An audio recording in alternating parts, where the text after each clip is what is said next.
Hello friends, welcome to my YouTube channel. आज हम class 11th का चैप्टर नंबर है सेकंड, बेसिक अकाउंटिंग टर्म्स करने जा रहे हैं। तो इसका यह फर्स्ट पार्ट है। इसके टोटल 2 पार्ट्स रहेंगे। तो फर्स्ट पार्ट के अंदर हम अप्रोक्सीमेटली 14 से 15 टर्म्स को कवर करेंगे। और फर्स्ट टर्म है हमारे पास बिजनेस ट्रांजेक्शन। तो बिजनेस ट्रांजेक्शन क्या होती है? A business transaction is an economic activity that can be measured in term of money. Business transaction एक इकोनॉमी एक्टिविटी है जिसे मनी की टर्म में मेजर किया जाता है and which affect the financial position of the business entity, और जो कि फाइनेंशियल जो पोजीशन है बिजनेस की उसको अफेक्ट करती है। For example purchase and sale of goods, purchase और सेल करते हैं वो हमारी बिजनेस ट्रांजेक्शन रहेगी। सेकेंड इज हमारे पास event. An event is the result of transaction. भाई किसी भी ट्रांजेक्शन का जो रिजल्ट है वही हमारा इवेंट है। फॉर एग्जाम्पल जैसे साल के एंड में हमारे पास कुछ स्टॉक बच जाता है या फिर कुछ कैश है हमारे पास, तो वो एक तरह का हमारा इवेंट है। थर्ड इज हमारे पास account. Account refer to a summarized record of relevant transaction of a particular head at one place. मतलब कि एक हेड का या फिर एक ट्रांजेक्शन का जहां सारा रिकॉर्ड हमें मिल जाएगा वही हमारी अकाउंट है। तो अकाउंट का परफॉर्मा क्या रहेगा? इसकी एक लेफ्ट साइड है, एक राइट साइड है। लेफ्ट साइड को डेबिट कहते हैं, राइट साइड को क्रेडिट कहेंगे। तो पर्टिकुलर्स अमाउंट, तो ये हमारा इसका परफॉर्मा रहेगा। अब ये हमारा टी शेप काउंट भी है, इसे टी शेप काउंट भी कह सकते हैं हम। फोर्थ है हमारे पास capital. Amount invested by owner in the firm is known as capital. Such amount can be in the form of money, goods and assets. भी क्या है? कैपिटल क्या है? ऐसी अमाउंट जो कि ओनर द्वारा अपने बिजनेस में इन्वेस्ट की जाती है उसे हम कैपिटल कहते हैं। यह हमारी मनी की फॉर्म में, गुड्स की या एसेट्स की फॉर्म में भी हो सकती है। एक इक्वेशन के हेल्प से भी समझ सकते हैं, capital plus liabilities is equal to assets. Now fifth term है ड्रॉइंग। द मनी और goods withdrawn by owner from business for his personal use is known as drawing.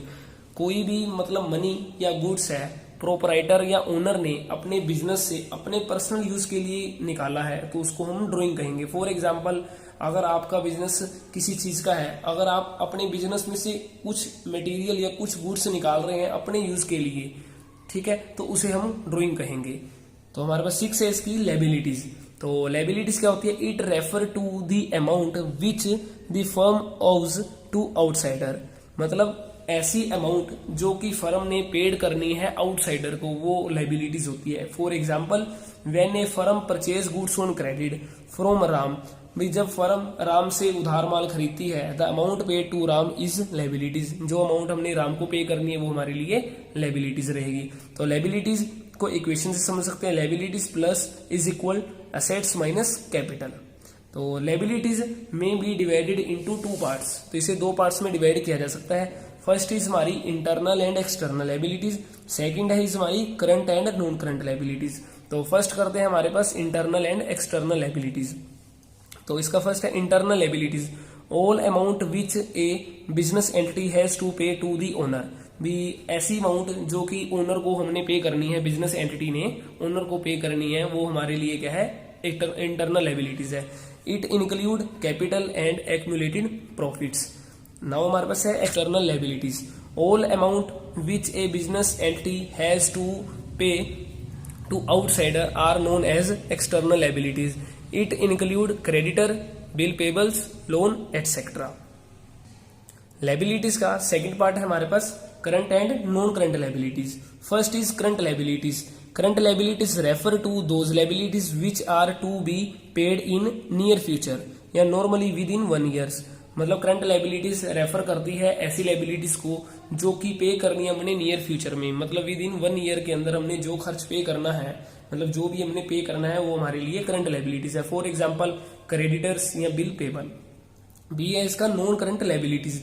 Non current liabilities refer to those liabilities which are to be paid in long period. मतलब non current liabilities ऐसी liabilities को refer करती है जो कि हमने long period में पे करने हैं, नॉर्मली आफ्टर 1 ईयर। भाई 1 ईयर के बाद, मतलब ये मोर देन 1 ईयर बाद हमने जो पे करना है वो हमारे लिए नॉन करंट लायबिलिटीज है। For example long term loan, and debentures etcetera. 7th is हमारे पास assets, anything which will enable a business enterprises to get cash or a benefit in future is an assets।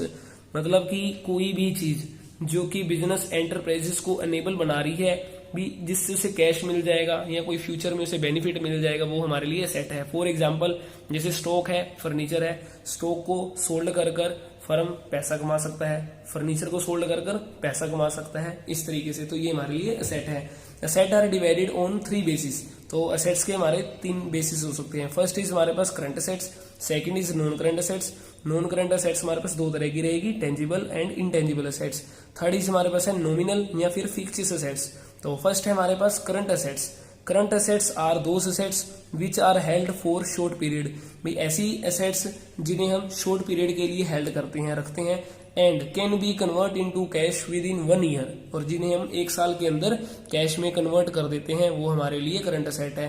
For example debtors. अब debtors कौन होते हैं? जिन person को हमने उधार माल sold कर रखा है और उससे हमने पैसा लेना है, तो वो हमारे लिए करंट असेट है। इसी तरीके से स्टॉक एटसेट्रा। सेकंड पार्ट है हमारे पास असेट्स का, non current assets. Non current assets are those assets which held for long period and use for business operation. मतलब नॉन करंट असेट्स हमारे पास वो असेट है जिसे हम लॉन्ग पीरियड के लिए हेल्ड करते हैं, and use for business operation, और बिजनेस ऑपरेशन के लिए जिसे यूज करते हैं। अब नॉन करंट असेट हमारे पास 2 तरह की हो सकती है, tangible assets and intangible assets. First है हमारे पास tangible assets. Tangible assets are those assets which can be seen and touched. भी ऐसी असेट्स जिन्हें हम देख और छू सकते हैं, वो हमारे लिए कौन सी है? टेंजिबल असेट्स है। फॉर एग्जाम्पल फर्नीचर है, बिल्डिंग है, प्लांट एटसेट्रा। सेकंड है हमारे पास B intangible assets. Intangible assets are those assets which can not be seen और फेल्ट। जिन्हें देखा और छुआ नहीं जा सकता, सिर्फ महसूस ही किया जा सकता है, तो उन्हें हम इंटेंजिबल असेट्स कहते हैं। For example goodwill. गुडविल क्या होती है? Goodwill is reputation of firm. मेरी फर्म की रेपुटेशन है, अब इसे देखा नहीं जा सकता, इसे सिर्फ ओनली महसूस किया जा सकता है कि भाई इस फर्म की गुडविल हमारी बढ़िया है, इस फर्म की थोड़ी घटिया है। तो हमारे पास है थर्ड इन नॉमिनल या fixed assets. These are the assets which can not be realized in cash. मतलब ऐसी असेट्स जिन्हें हम कैश में रियलाइज नहीं कर सकते, और no further benefit can be derived from these assets. और इस असेट्स से हमें कोई भी फर्दर बेनिफिट भी नहीं मिलता, तो वो हमारी नॉमिनल या फिक्स्ड असेट्स है। For example advertisement expenses. हमने एडवर्टाइजमेंट पर खर्च कर दिया, बट इससे हमें कोई कैश रियलाइज नहीं होगा, तो इसलिए इसे हम नॉमिनल असेट्स कहते हैं। 8th है हमारे पास रिसिप्ट। तो रिसिप्ट को 2 पार्ट्स में डिवाइड किया जा सकता है। First is revenue receipt, second is capital receipt. Revenue receipt का मतलब होता है ये हमारी बार बार होने वाली, तो रेकरिंग नेचर की है हमारी ये। तो रिवेन्यू रिसिप्ट है हमारी रेकरिंग नेचर की। रेकरिंग नेचर की इसलिए है क्योंकि ये हमें बार बार होगी। सेकंड है हमारे पास ये स्मॉल अमाउंट की रहेगी। तो फॉर एग्जांपल जैसे कमीशन है received, rent received etcetera. B है हमारे पास इसका कैपिटल रिसिप्ट। ये हमारी नॉन रेकरिंग नेचर की होती है। नॉन रेकरिंग नेचर का मतलब होता है कि हमें कभी कभार मिलेगी, हर बार नहीं मिलेगी, लगातार मिलती रहेगी। सेकंड इसका बिग अमाउंट की रहेगी। तो for example sale of fix assets. 9th term है हमारे पास एक्सपेंडिचर, स्पेंडिंग मनी और incurring liabilities for acquiring assets, goods और service is called expenditure.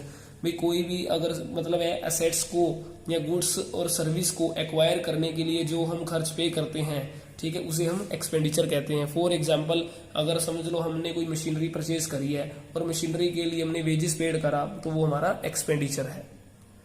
Expenditure हमारे 3 टाइप्स के हो सकते हैं। फर्स्ट है हमारे पास revenue expenditure, second is capital expenditure, third is हमारे पास डेफर्ड रिवेन्यू एक्सपेंडिचर। फर्स्ट है जो हमारे पास revenue expenditure, it is the amount spend to purchase goods and service.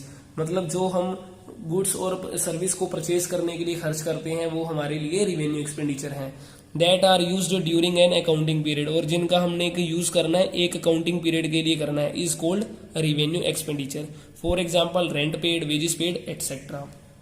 B है हमारे पास capital expenditure, if benefit of expenditure is received for more than 1 year. अगर समझ लो किसी भी एक्सपेंडिचर से हमें बेनिफिट मोर देन 1 ईयर मिलता है, ठीक है, तो उसे हम कहेंगे capital expenditure. For example machinery, अगर हम मशीनरी हम आज परचेज कर रहे हैं तो इसका बेनिफिट हमें काफी लंबे समय तक मिलेगा, तो इसलिए हमारा कैपिटल एक्सपेंडिचर है। थर्ड है हमारे पास deferred revenue expenditure. There are certain expenditure which are nature in revenue, जो कि नेचर से तो रिवेन्यू होंगे but the benefit of which derived over a number of year, और जिनसे बेनिफिट हमें एक साल से ज्यादा मिलेगा। फॉर एग्जाम्पल एडवर्टाइजमेंट एक्सपेंडिचर, जैसे एडवर्टाइजमेंट पर अगर हम आज एक्सपेंडिचर कर रहे हैं तो और इसका बेनिफिट हमें काफी लंबे समय तक मिलता है, तो ये हमारे लिए डेफर्ड रिवेन्यू एक्सपेंडिचर है। 10 है हमारे पास expenses. Expenses is the cost in producing and selling the goods and service, मतलब कि गुड्स और सर्विस को बनाने में और उसे सेल करने में जो खर्च आता है वो हमारा एक्सपेंसिस होता है। It include cost of goods sold, मतलब माल को बनाने के लिए जो उसकी कॉस्ट होगी, ठीक है, सोल्ड करने के लिए जो कॉस्ट होगी। Amount paid for rent wages etcetera, simply way में ये कह सकते हैं मटीरियल को बेचने के लिए हमने कोई शॉप किराए पर ले ली और उसका रेंट पे कर रहे हैं तो वो हमारा एक्सपेंसिस है। 11th है हमारे पास इनकम। इसको एक एग्जांपल से समझते हैं, जैसे सेल ऑफ गुड्स, इसको रिवेन्यू भी कहते हैं। कॉस्ट ऑफ गुड्स सोल्ड, इसे एक्सपेंसेस भी कहते हैं। अगर हमारे जो रिवेन्यू है 1 लाख रुपीज के और कॉस्ट ऑफ गुड्स सोल्ड है हमारा 80,000 का, तो इन दोनों का जो डिफरेंस होगा वही हमारी इनकम होगी। तो देन इसकी डेफिनेशन क्या हुई, surplus of revenue our expenses is called income. भी खर्चों, अगर खर्चे से ज्यादा हमारा रिवेन्यू है, ठीक है, तो उसे हम इनकम कहेंगे। नाउ 12th जो हमारे पास टर्म है profit. It is the excess of total revenue our total expenses of a business enterprises of an accounting period.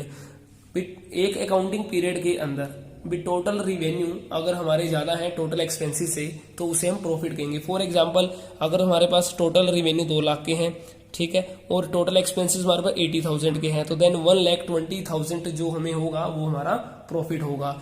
तो प्रॉफिट जो होता है हमेशा गुड्स पर होता है। 13 है हमारे पास gain. A non recurring profit from event such as sale of fix assets, मतलब फिक्स एसेट्स को बेचने पर जो भी हमें प्रॉफिट होगा उसे हम गेन कहेंगे। तो ये हमारे पास ये ज्यादातर जो गेन होता है हमारा सोल्ड जो करते हैं फिक्स एसेट्स, तो उस पर ही होता है मोस्टली।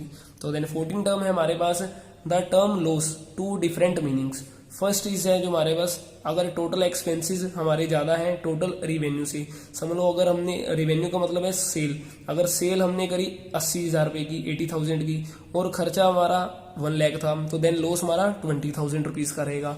सेकंड हमारे पास जैसे loss by fire, loss by theft, accident etcetera. अगर बिजनेस के अंदर कोई भी loss by fire, loss by theft है, एक्सीडेंट है, तो वो हमारा लॉस रहे करेगा। तो ये हमारे थे सिर्फ 14 टर्म्स। तो फर्स्ट पार्ट के अंदर हमने 14 टर्म्स करी हैं। तो अगर आपको वीडियो अच्छी लगी हो, समझ आया हो, तो चैनल को लाइक सब्सक्राइब जरूर करें। Thank you.